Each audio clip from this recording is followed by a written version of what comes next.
You know what's the most dangerous illusion avoidant partners create? They make you believe they don't care. They act like your presence doesn't affect them, like your love is something they can easily walk away from. They reply late. They avoid eye contact. They stay distant, and you start to believe maybe you imagined the connection. You start to wonder if you made it all up in your head. Maybe you were too much. Maybe you cared too deeply. Maybe they just never felt the same. But that's the illusion.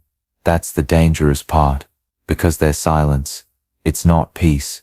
Their distance, it's not strength. It's fear wearing a mask of indifference. They've learned to survive by pretending they don't need anyone. So when you show love, they feel trapped. When you ask for closeness, they feel exposed. And instead of saying, "I'm scared," they say nothing at all. So you chase. You try harder. You love louder. And slowly you start shrinking, thinking you're the problem. But you're not. The truth is they do care. More than they'll ever admit. They just don't know how to show it without feeling like they'll lose control. So they hide behind the illusion that they don't care, that you don't matter, that they're fine without you. But deep down, they're terrified. Not of losing you, but of being seen by you. Avoidant partners often act distant, cold or completely unavailable. You text them something warm. They reply hours later. Short, dry, emotionless. You try to talk about what's bothering you, and suddenly, they shut down. They change the topic, withdraw, or act like you're being dramatic. At first it confuses you. You start thinking, maybe I'm too emotional. Maybe I'm asking for too much. Because their calmness feels like control, and your emotions start to feel like chaos. But here's the truth. Most people never realize. They don't pull away because you did something wrong.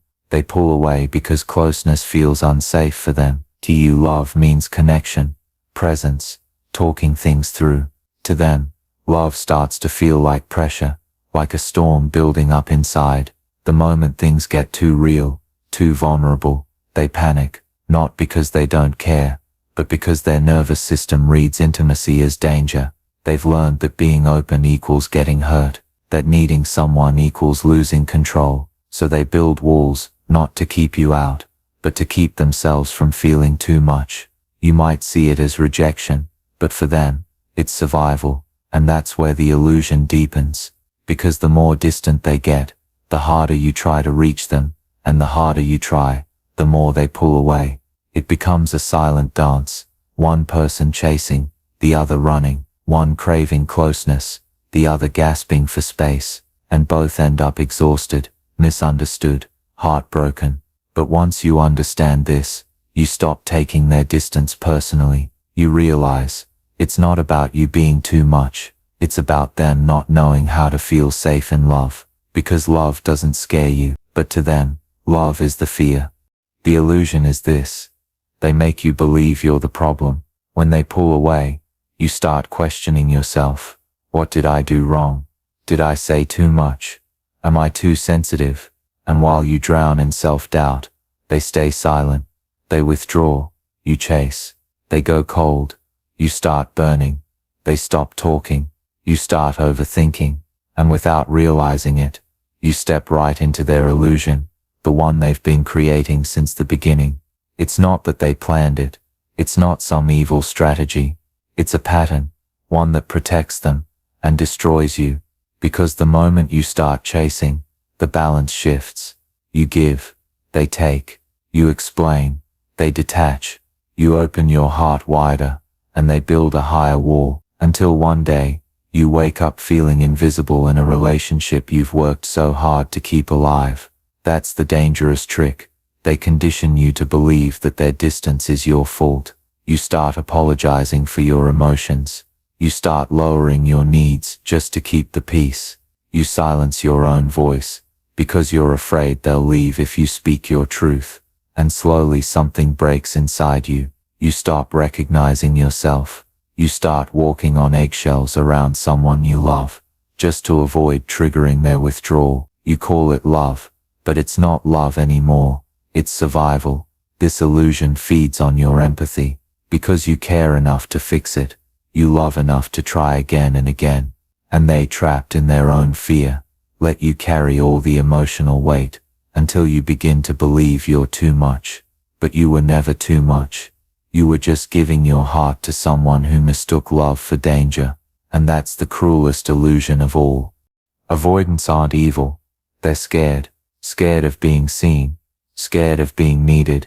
Scared of losing control. They grew up in a world where love didn't feel safe. Maybe love came with expectations they could never meet. Maybe affection always had conditions. Maybe the people who were supposed to protect them were the ones who left first. So they learned something powerful. That closeness equals pain. That opening up means getting hurt. That the more you depend on someone, the faster they disappear. Now, as adults, that lesson doesn't just fade away. It lives inside them, quietly shaping every connection they have. You reach out with love, and their brain sounds an alarm. You try to get closer, and their body feels trapped. You ask for honesty, and they shut down. Not because they don't care, but because caring feels dangerous. You see avoidants build walls to protect themselves from emotional chaos. But those same walls keep love out. It's like they're locked in a room. They built themselves, peeking through tiny cracks, wanting connection but terrified of being caught in it. And when you come close, they don't see your love. They see the risk of losing their freedom. They think, if I let this person in, I'll lose control. I'll get hurt again. So they run, not from you, but from the version of love that once broke them. That's why understanding them doesn't mean excusing the pain they cause. It means seeing the fear that drives it. It means realizing they're not cold, they're guarded, they're not heartless, they're hurt. Because sometimes the ones who seem hardest to love are the ones who never learned what safe love even feels like. And when you understand that truth, you stop trying to fix them and start healing yourself. You start thinking you're too emotional, too needy, too much, because every time you reach out, they pull away. Every time you speak your heart, they go silent, and slowly you start shrinking, just to fit into the little space they leave open for you. You begin to measure your words, edit your feelings, hide your needs. You convince yourself that love means patience, that waiting is understanding, that silence is peace. But deep down, you're exhausted, because you're loving someone who doesn't meet you halfway. You're giving your heart to someone who's afraid to hold it, and the more you love them, the more invisible you feel. You tell yourself it's okay. They just need time. They'll open up eventually. You just have to love them harder, softer, longer. But that's the trap. That's how the cycle keeps spinning. You keep proving your love while they keep proving their distance. You keep showing up, even when they stop showing interest. And without realizing it, you start questioning your worth. You think maybe you're the problem. Maybe you expect too much. Maybe you're just difficult to love. But that's not true. You're not too much. You're just craving connection. The very thing they're terrified of. You're not needy. You're human. You just want to be seen, to be felt, to be met.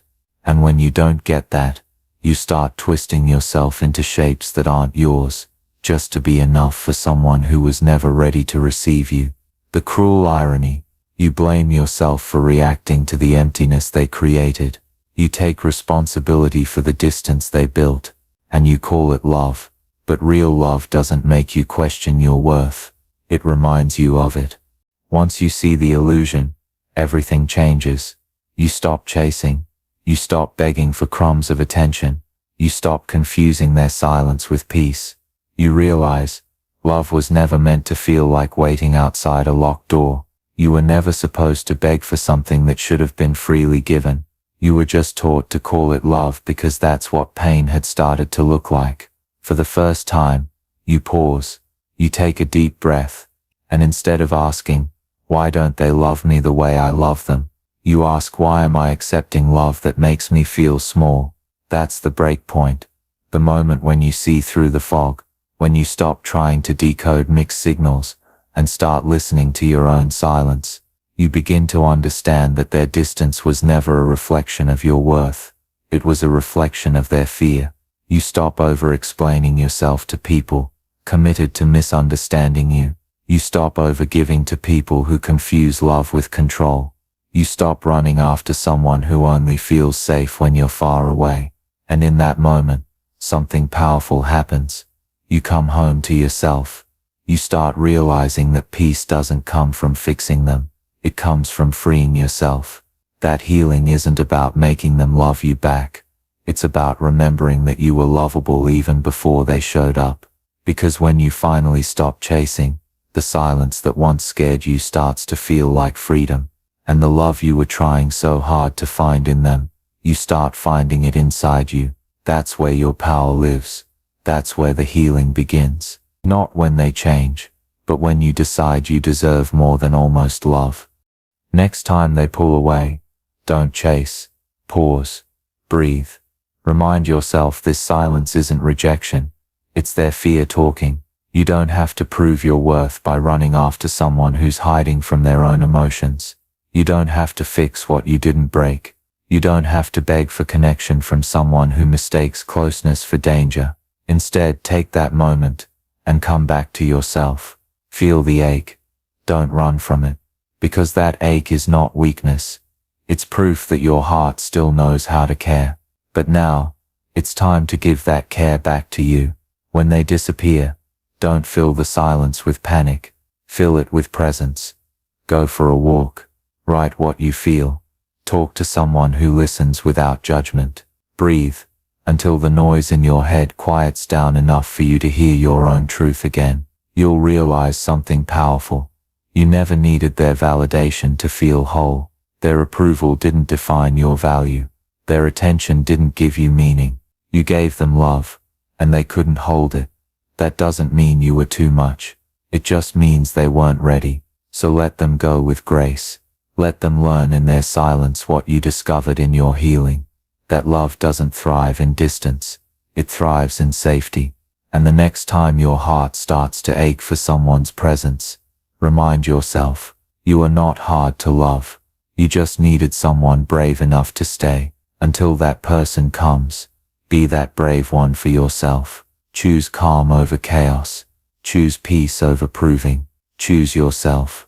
Not because they left, but because now, you finally know your worth. The most dangerous illusion isn't their distance. It's you forgetting your worth. You kept showing up. You kept trying. You kept loving someone who couldn't meet you halfway. And somewhere in that process, you started believing that maybe love was supposed to hurt. But it's not. Love isn't supposed to leave you anxious, waiting or unseen. It's supposed to make you feel safe, grounded, and chosen. So if someone makes you doubt that, it's not love.